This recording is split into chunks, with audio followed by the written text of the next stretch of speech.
So this is what I'm working on today, fixing my umbrella.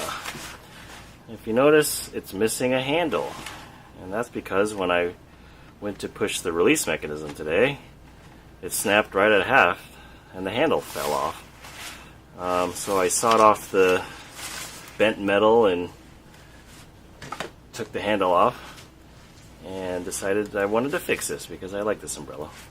So here's my solution. I took a fiberglass rod, one of these marker rods that you can get from a hardware store, and it's nice and flexible.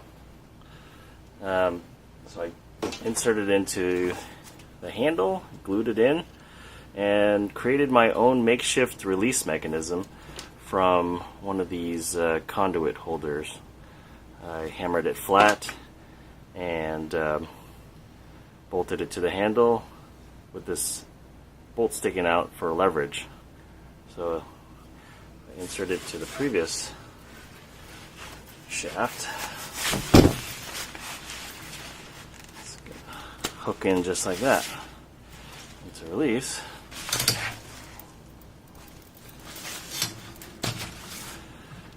so that's what I did today.